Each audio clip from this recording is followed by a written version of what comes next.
સાબરકાંઠા માલપુરથી દિલ્હી સુધી દંડવટ યાત્રા કરી રહેલા રથને નુકસાન થયું। માલપુરથી દિલ્હી સુધી દંડવટ યાત્રા કરી રહેલા રથને બે ખૂટિયા બળદોએ નુકસાન પહોંચાડ્યું। હિંમતનગર નજીક સાબર સ્ટેડિયમ પાસે બનેલી ઘટના, જ્યાં સફાઈ કામદારો હડતાલ પર હતા અને છાવણી બનાવીને સૂઈ રહ્યા હતા। બે ખૂટિયા બળદો લડતા લડતા સફાઈ કામદારોની છાવણીમાં ઘૂસી ગયા। સદનસીબે કોઈને જાનહાની થઈ નથી।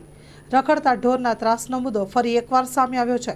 સ્થાનિક લોકોએ રખડતા ઢોરને નિયંત્રિત કરવા માટે તાત્કાલિક પગલાં લેવાની માંગ કરી છે। Story report by Jitendra Solanki. Sabar સ્ટેડિયમના સફાઈ કામદારો પાંચ દિવસથી હડતાલ ઉપર છે અને આજે એવી ઘટના બની છે કે આ માલપુરથી દિલ્હી દંડવત પ્રણામ યાત્રે આજે 31 દિવસ થયા છે। આજે 10 કલાકે આ છાવણીની અંદર બધી બહેનો બેઠેલા હતા, યુવાનો બેઠેલા હતા। અચાનક જે બળદિયા કહેવામાં આવે છે, આખલા, એ બે લડતા હતા અને જે માલપુરથી દિલ્હી દંડવત યાત્રા રથ જઈ રહ્યો છે, એ આ રથને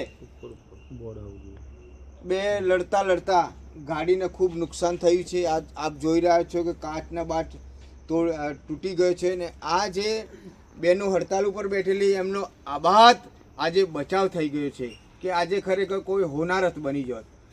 તેમ છતાંય તંત્રનું પેટનું પાણી હલતું નથી કે આ કામદારો પાંચ દિવસથી હડતાલ ઉપર છે, તેમ છતાંય આ લોકોને ન્યાય આપવા માટે તંત્ર ઘોર નિંદ્રામાં છે અને આ યાત્રા માલપુરથી દિલ્હી તરફ જઈ રહી છે। તેમ છતાંય પોલીસ દ્વારા કોઈ સુરક્ષા આપવામાં, પોલીસ પ્રોટેક્શન આપવામાં પણ આવ્યું નથી।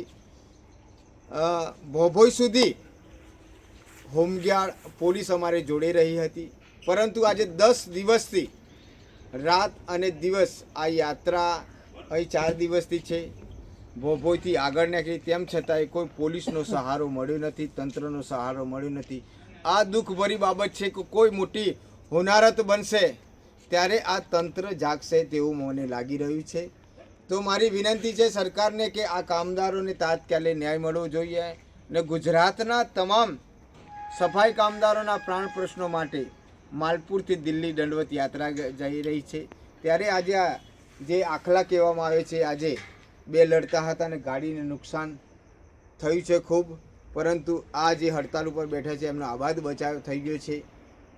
એટલે ગુજરાતની જનતાને વિનંતી છે કે અમારે અમારો અધિકાર જોઈએ છે, અમારે અમારો ન્યાય જોઈએ છે।